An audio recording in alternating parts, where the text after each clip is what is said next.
नमस्कार, दोपहर समाचार में आपका स्वागत है।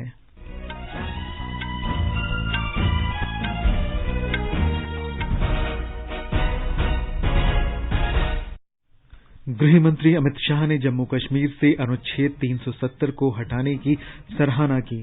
कहा, युवाओं के हाथों में अब पत्थर नहीं लैपटॉप हैं। राष्ट्रपति द्रौपदी मुर्मू ने अहमदाबाद में गुजरात विश्वविद्यालय में महिला उद्यमियों के लिए स्टार्टअप प्लेटफॉर्म हर स्टार्ट का शुभारंभ किया।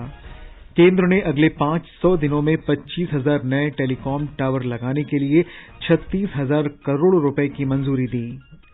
केंद्रीय मंत्री डॉक्टर एल मुरुगन ने विश्वसनीय खबरों के लिए आकाशवाणी और दूरदर्शन की सराहना की। उन्होंने नई दिल्ली में ग्लोबल न्यूज फोरम को संबोधित किया।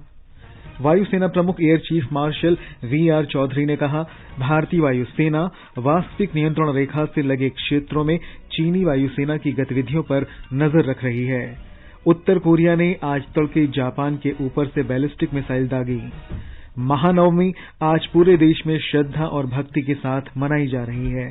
गृह मंत्री ने जम्मू कश्मीर में माता वैष्णो देवी मंदिर में पूजा अर्चना की। और क्रिकेट में भारत तथा दक्षिण अफ्रीका के बीच तीसरा और अंतिम T20 क्रिकेट मैच आज इंदौर में खेला जाएगा। दोपहर समाचार में चारू सक्सेना के साथ मैं निखिल कुमार।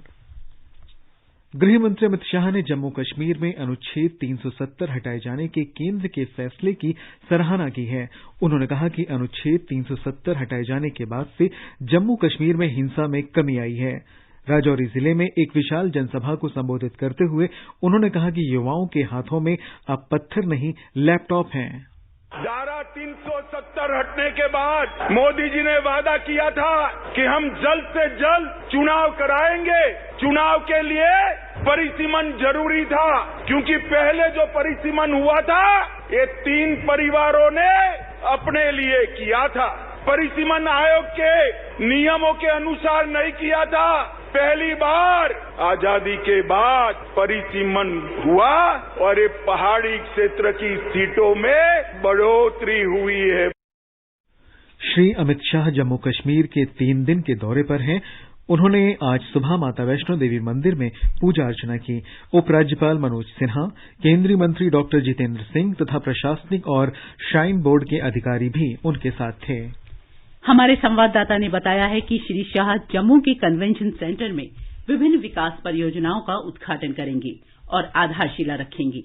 जम्मू के राजभवन पहुंचने के बाद कल शाम गृह मंत्री ने नागरिक समाज, प्रमुख व्यवसायियों और विभिन्न संगठनों के प्रतिनिधि मंडलों से मुलाकात की। गृह मंत्री द्वारा जम्मू कश्मीर में 14 शहरी विकास परियोजनाएं, 48 सड़क परियोजनाएं, 8 पुल और 10 बिजली पारेषण परियोजनाओं का उद्घाटन किए जाने की संभावना है।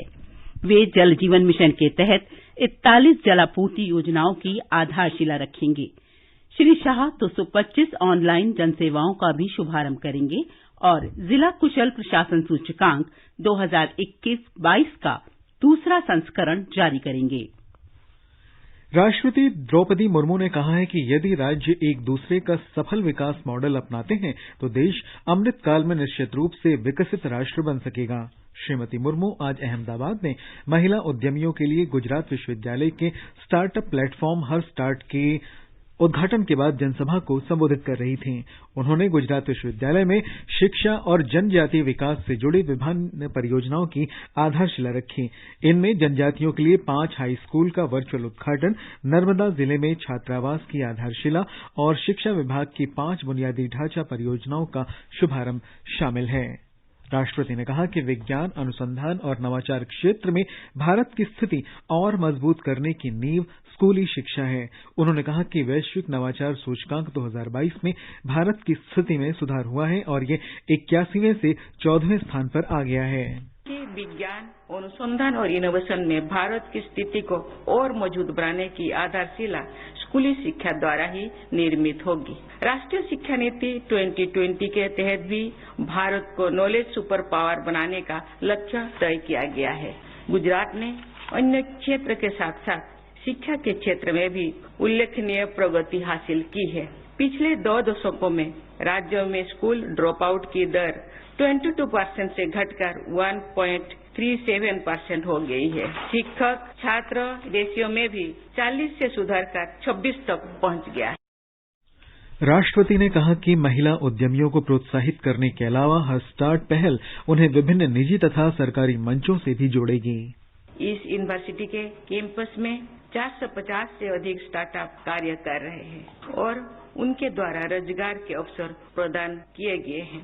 वर्तमान में इस यूनिवर्सिटी द्वारा 125 से अधिक महिलाओं द्वारा नेतृत्व प्रदान किए जा रहे स्टार्टअप सक्रिय सहयोग दिया जा रहा है। सिर्फ यही नहीं, करीब 15,000 महिला उद्यमी ऑनलाइन या ऑफलाइन माध्यम से इस इनोवेटिव से जुड़े हुए हैं। श्रीमती मुर्मू ने कहा कि गुजरात में उद्योग, नवाचार और बुनियादी ढांचा विकास में अन्य राज्यों के समक्ष एक सफल मॉडल रखा है।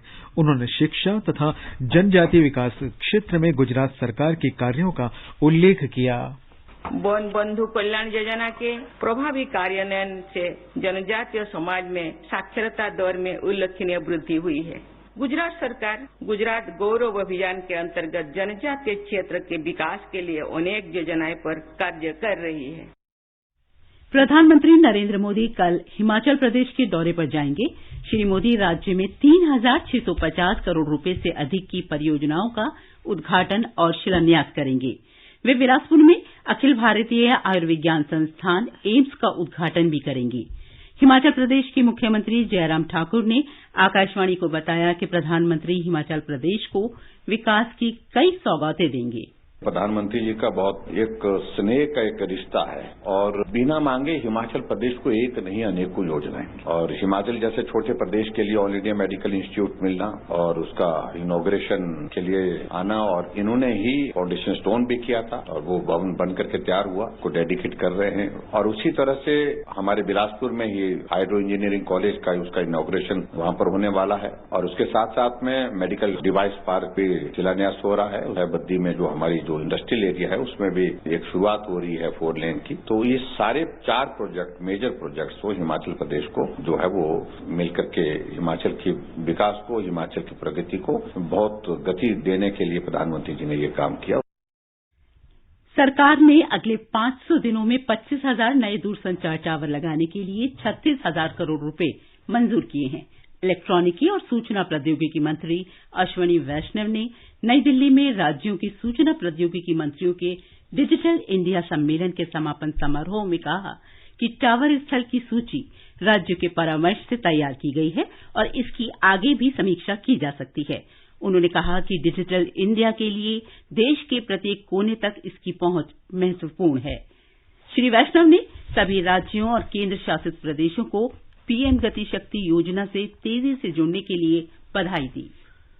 सूचना और प्रसारण राज्य मंत्री डॉक्टर एल मुरुगन ने विश्वसनीय तथा सच्ची खबरों के लिए आकाशवाणी और दूरदर्शन की सराहना की है।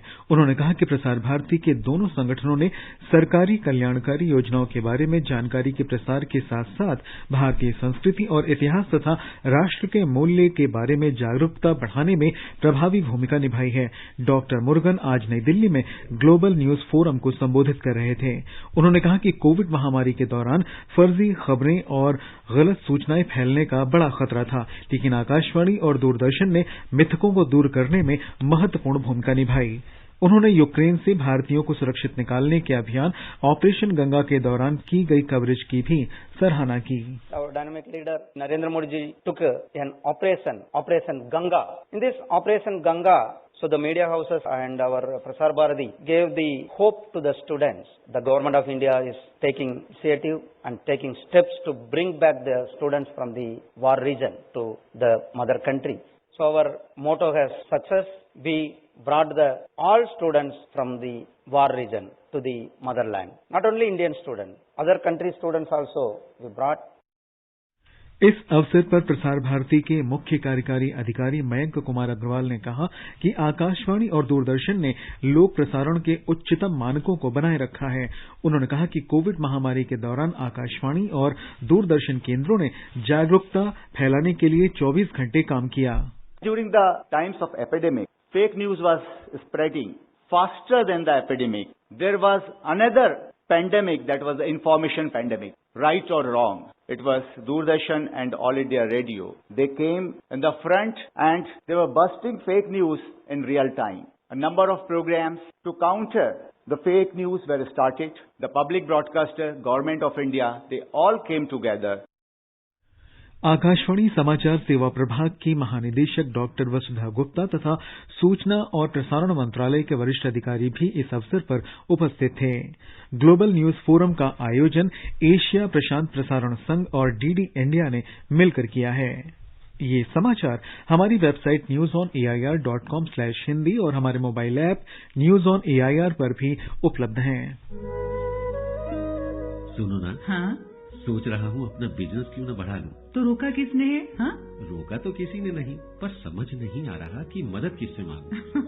मुझसे। तुमसे? तो अच्छा बताओ फिर। आकाशवाणी है ना, मैंने सुना है उसका नेटवर्क देश भर में फैला है। पर उससे मेरा क्या फायदा? देखो, फायदा है, जिस शहर में चाहो विज्ञापन की मदद से उपभोक्ताओं तक पहुँच जाओ। पर अब ये भी तो बता दो कि आकाशवाणी से संपर्क कैसे करूं? बहुत आसान है, मैं बताती हूँ। नंबर नोट करो, 870-001-4242। 870-001-4242। लो अभी फोन लगाता हूँ 870-001-4242 पर।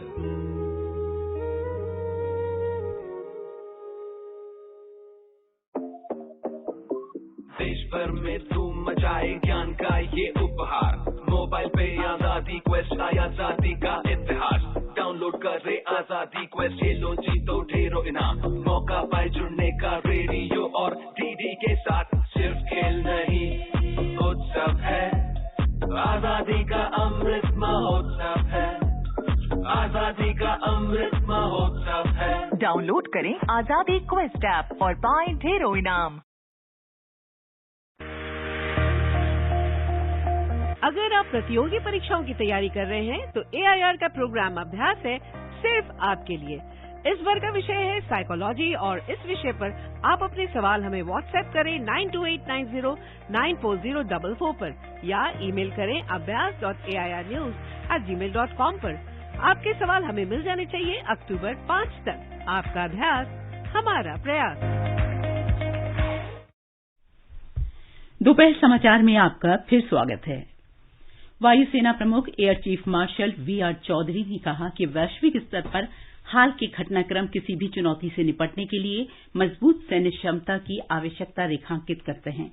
इस महीने की 8 तारीख को मनाए जाने वाले वायुसेना दिवस के बारे में आज नई दिल्ली में पत्रकारों से बातचीत में उन्होंने कहा कि भविष्य में युद्धों के अधिक प्रौद्योगिकी संचालित होने के कारण भारतीय वायुसेना नवाचारी प्रयोगों से और सशक्त होने का प्रयास कर रही है। उन्होंने देशवासियों को आश्वासन दिया कि वायुसेना भविष्य की चुनौतियों से निपटने में सक्षम है। The Indian Air Force has proved its capability across the entire spectrum of conflict, ranging from peace, no war, no peace, and conflict situations. Traditionally, wars were fought on the land, sea, and in the air. Today, newer domains of cyber and space are increasingly affecting the conduct of operations even in the traditional realms. To absorb these changes, the Indian Air Force is on the path of transformation so that we can fight and win tomorrow's wars. Air chief martial ने कहा कि चीन की वायुसेना की गतिविधियों पर पूरी नजर रखी जा रही है और वास्तविक नियंत्रण रेखा से लगे क्षेत्रों से सैनिकों की वापसी शुरू हो चुकी है। उन्होंने कहा कि वायु क्षेत्र के किसी भी उल्लंघन की स्थिति में तुरंत चीनी पक्ष से संपर्क किया जाएगा। केंद्र सरकार ने 15 वर्ष की लाइसेंस अवधि के दौरान एक ही प्रबंधन समूह के अंतर्गत एफएम रेडियो पुनर्गठन के लिए 3 साल की अवधि हटाने का फैसला किया है। सरकार ने चैनल होल्डिंग पर 15% की सीमा हटाने की रेडियो उद्योग की लंबित मांग भी स्वीकार कर ली है। केंद्रीय मंत्रिमंडल ने पिछली बैठक में एफएम रेडियो चरण 3 के नीतिगत दिशा निर्देशों में कुछ प्रावधानों के संशोधन को मंजूरी दी थी। एफएम रेडियो नीति में वित्तीय पात्रता मानदंडों के सरलीकरण के साथ अब एक आवेदक कंपनी 1.5 करोड़ रुपए के स्थान पर 1 करोड़ रुपए की बोली लगा सकती है। इन संशोधनों से निजी एफएम रेडियो उद्योग को मदद मिलेगी और फ्री टू एयर सुविधा उपलब्ध होगी, जिससे रोजगार के अवसर भी बढ़ेंगे। मुंबई की एक विशेष अदालत ने पात्रा चाल भूमि घोटाले मामले में शिवसेना के राज्यसभा सांसद संजय राउत की न्यायिक हिरासत 10 अक्टूबर तक के लिए बढ़ा दी है। इसके साथ ही उनकी जमानत याचिका पर सुनवाई भी 10 अक्टूबर तक स्थगित कर दी। इससे पहले धन शोधन निवारण अधिनियम की एक विशेष अदालत ने उनकी न्यायिक हिरासत 3 अक्टूबर तक बढ़ा दी थी। शिवसेना सांसद संजय रावत 1 अगस्त से प्रवर्तन निदेशालय की हिरासत में हैं। दिल्ली पुलिस ने प्रतिबंधित popular front of India PFI से कथित रूप से जुड़े 4 लोगों को गिरफ्तार किया है। ये गिरफ्तारियां शाहीन बाग थाने में गैर कानूनी गतिविधि रोकथाम अधिनियम के अंतर्गत दर्ज मामले में की गई। इससे पहले दिल्ली पुलिस ने राष्ट्रीय राजधानी में पीएफआई की इकाइयों पर छापे मारकर इस समूह से जुड़े कुछ लोगों को हिरासत में लिया था। जम्मू कश्मीर में पुलिस महानिदेशक कारागार हेमंत लोहिया की हत्या में शामिल आरोपी को पुलिस ने गिरफ्तार कर लिया है। हमारे संवाददाता ने बताया है कि आरोपी से पूछताछ की जा रही है। श्री हेमंत लोहिया कल रात अपने निवास पर रहस्यमय परिस्थितियों में मृत पाए गए थे। सूचना और प्रसारण मंत्रालय ने एक बार फिर परामर्श जारी करके मीडिया से ऑनलाइन सट्टेबाजी मंचों के विज्ञापन प्रकाशित करने से बचने को कहा है। परामर्श में कहा गया है कि कुछ विदेशी ऑनलाइन सट्टेबाजी मंचों ने टीवी चैनलों पर विज्ञापन के लिए समाचार वेबसाइटों का उपयोग करना शुरू कर दिया है। मंत्रालय ने निजी टेलीविजन चैनलों और ऑनलाइन सामग्री प्रसारित करने वाले ओटीटी मंचों को परामर्श जारी करते हुए कहा है कि देश के अधिकतर भागों में जुआ खेलना प्रतिबंधित है। भारतीय प्रतिभूति और विनिमय बोर्ड सेबी ने निवेशकों को उन फर्जी संस्थाओं से सतर्क रहने को कहा है जो पोर्टफोलियो प्रबंधन सेवाएं प्रदान करने का दावा करते हैं। सेबी ने कहा है कि कुछ संस्थाएं सेबी में पंजीकृत मिलते जुलते नामों वाली संस्थाओं की नकल करके आम लोगों को छोटी रकम पर अधिक लाभ दिलाने के लिए गुमराह कर रही हैं। आगे बढ़ने से पहले मुख्य समाचारों पर एक नजर। गृह मंत्री अमित शाह ने जम्मू कश्मीर से अनुच्छेद 370 को हटाने की सराहना की। कहा, युवाओं के हाथों में अब पत्थर नहीं लैपटॉप है। राष्ट्रपति द्रौपदी मुर्मू ने अहमदाबाद में गुजरात विश्वविद्यालय में महिला उद्यमियों के लिए स्टार्टअप प्लेटफॉर्म हर स्टार्ट का शुभारंभ किया। केंद्र ने अगले 500 दिनों में 25,000 नए टेलीकॉम टावर लगाने के लिए 36,000 करोड़ रुपए की मंजूरी दी। केंद्रीय मंत्री डॉक्टर एल मुरुगन ने विश्वसनीय खबरों के लिए आकाशवाणी और दूरदर्शन की सराहना की। उन्होंने नई दिल्ली में ग्लोबल न्यूज फोरम को संबोधित किया। वायुसेना प्रमुख air chief marshal VR Chaudhari ने कहा, भारतीय वायुसेना वास्तविक नियंत्रण रेखा से लगे क्षेत्रों में चीनी वायुसेना की गतिविधियों पर नजर रख रही है। उत्तर कोरिया ने आज तड़के जापान के ऊपर से बैलिस्टिक मिसाइल दागी। महानवमी आज पूरे देश में श्रद्धा और भक्ति के साथ मनाई जा रही है। गृहमंत्री ने जम्मू कश्मीर में माता वैष्णो देवी मंदिर में पूजा अर्चना की। क्रिकेट में भारत और दक्षिण अफ्रीका के बीच तीसरा और अंतिम T20 क्रिकेट मैच आज इंदौर में खेला जाएगा। उत्तर कोरिया ने पिछले 5 वर्ष में पहली बार आज जापान पर मध्यम दूरी की बैलिस्टिक मिसाइल का प्रक्षेपण किया।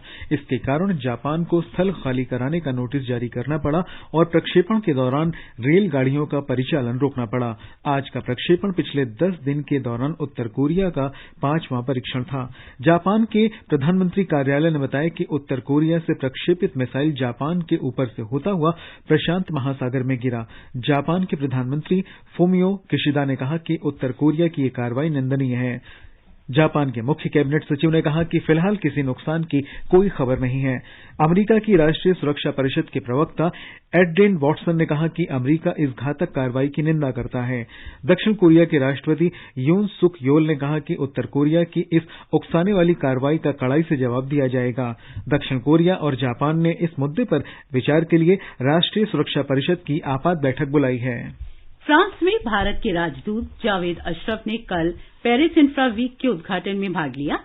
राजदूत ने एक ट्वीट में कहा कि उन्होंने इस आयोजन में भारत के बुनियादी ढांचे, डिजिटलीकरण और रसद समर्थन विकास, समावेश, स्थिरता, संप्रभुता, रणनीतिक स्वायत्तता और लचीलेपन के पैमाने पर बात की। गौरतलब है कि भारत और फ्रांस के बीच हमेशा पारंपरिक रूप से घनिष्ठ और मैत्रीपूर्ण संबंध रहे हैं। राष्ट्रव्यापी टीकाकरण अभियान के अंतर्गत अब तक 218 करोड़ 80 लाख से अधिक कोविड टीके लगाए जा चुके हैं। कल 3,44,000 से अधिक टीके लगाए गए। इस दौरान 1,968 नए मरीजों में कोविड की पुष्टि हुई, जबकि 3,481 लोग स्वस्थ हुए। स्वस्थ होने की दर 98.74% है। वर्तमान में 34,598 रोगियों का इलाज चल रहा है। भारत का सबसे बड़ा लोक सेवा प्रसारक आकाशवाणी समाचार आजाद भारत के बाद आकाशवाणी के साथ श्रृंखला में स्वतंत्रता के 75 वर्ष पूरे होने का उत्सव मना रहा है। इस कार्यक्रम में आकाशवाणी के माध्यम से जीवन के विभिन्न क्षेत्रों में आजादी के बाद से भारत की विकास यात्रा के बारे में जानकारी प्रदान की जाती है। आज की कड़ी में हम आपके लिए लाए हैं विश्व को भारत का अनुपम उपहार, योग की कहानी।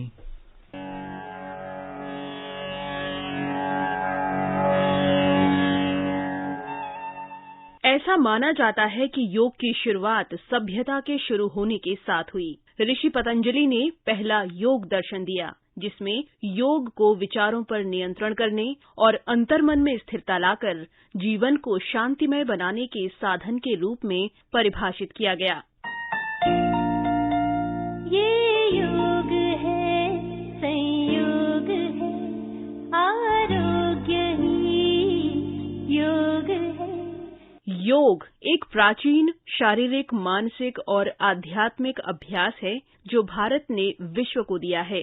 योग शरीर और चेतना को परिवेश और प्रकृति के साथ जोड़ता है। योगाचार्य BKS अयंगर ने कहा था कि योग आपके शरीर की प्रत्येक कोशिका के प्रति जागरूकता के साथ साथ ध्यान को भी आकर्षित करता है। उन्होंने कहा कि आसन आपके शरीर और मन को आपस में जोड़ते हैं, जिससे आप शारीरिक और मानसिक रूप से बेहतर स्थिति में पहुंचते हैं। ये संतुलन जब उच्च अवस्था में पहुंचता है तो व्यक्ति आध्यात्मिक हो जाता है। So yoga for me, as far as I understand, is to unite the body with the mind and taking body and mind together to be in par with the eternal evergreen state of this self. प्रधानमंत्री नरेंद्र मोदी की पहल पर संयुक्त राष्ट्र महासभा ने वर्ष 2014 में 21 जून को अंतर्राष्ट्रीय योग दिवस के रूप में घोषित करने का ऐतिहासिक निर्णय लिया। प्रधानमंत्री मोदी ने संयुक्त राष्ट्र महासभा में अपने पहले संबोधन के दौरान कहा कि योग हमारी प्राचीन परंपरा का एक अमूल्य उपहार है। योग हमारी पुरातन पारंपरिक अमूल्य देन है। is a invaluable contribution मन of our व शरीर, country, of our विचार tradition. व कर्म, योग, संयम our heart, our व body, उपलब्धि की, our ideology, एकात्मता का our actions, तथा मानव everything व is प्रकृति a के part beach of our country. सामंजस्य का And in order मूर्त to, रूप है। it's important that ये we have स्वास्थ्य a coordination व कल्याण का between all these. समग्र दृष्टिकोण And है। this is an important योग perspective. केवल व्यायाम भर न होकर yoga अपने should आप not be से just an exercise तथा for विश्व us, but व प्रकृति के साथ it should be तादात्म्य को प्राप्त करने का a means. माध्यम है। यूनेस्को द्वारा योग को विश्व अमूर्त सांस्कृतिक विरासत के रूप में शामिल करना इसके वैश्विक महत्व और संपूर्ण मानवता के लिए इसके लाभों पर प्रकाश डालता है। योग सर्वे भवन्तु सुखिनः, सर्वे सन्तु निरामया का संदेश देता है, जिसका अर्थ है सभी के लिए सुखी और रोग मुक्त जीवन की कामना। विश्व भर के 170 से अधिक देशों के लोगों ने स्वस्थ रहने के लिए अपने जीवन में योग को अपनाया है। दुनिया भर में भारतीय मिशनों और केंद्रों ने विदेशों में योग के प्रति जागरूकता और उत्साह को और बढ़ाया है। प्रतिष्ठित वैश्विक स्थलों एफिल टावर से लेकर माउंट एवरेस्ट तक हजारों लोग योग के विशेष कार्यक्रमों में शामिल हुए हैं। योग शब्द स्वयं एकता का प्रतीक है और मानव जीवन के संपूर्ण दृष्टिकोण को दर्शाता है। विश्व आज संघर्षों, हिंसा, खराब स्वास्थ्य और दुर्भावनाओं से ग्रस्त है। आइए हम सामूहिक रूप से इस प्राचीन विज्ञान के असीम लाभों की खोज करें, जो भाईचारे और मैत्री के संदेश वसुदैव कुटुंबकम की भारतीय परंपरा को बढ़ावा देता है। समाचार कक्ष से जागृति शर्मा।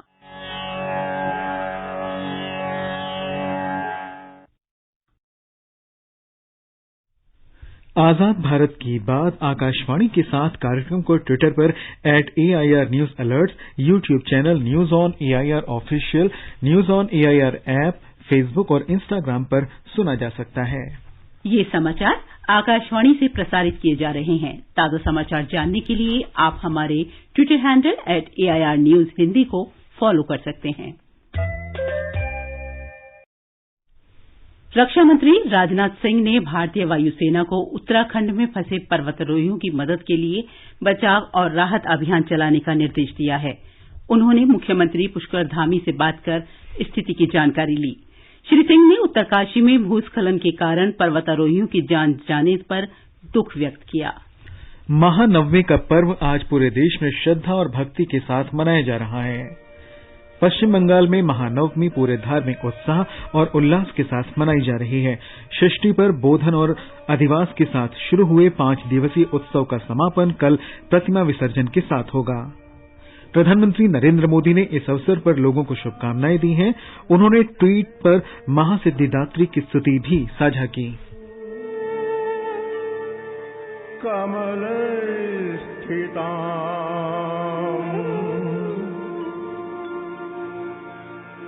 चतुर्भुजा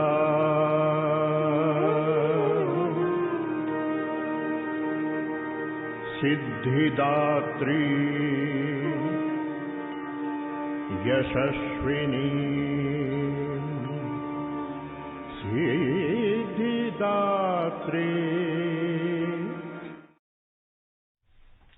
मुंबई में शिवसेना के दोनों गुट कल अलग अलग दशहरा रैली का आयोजन करेंगे।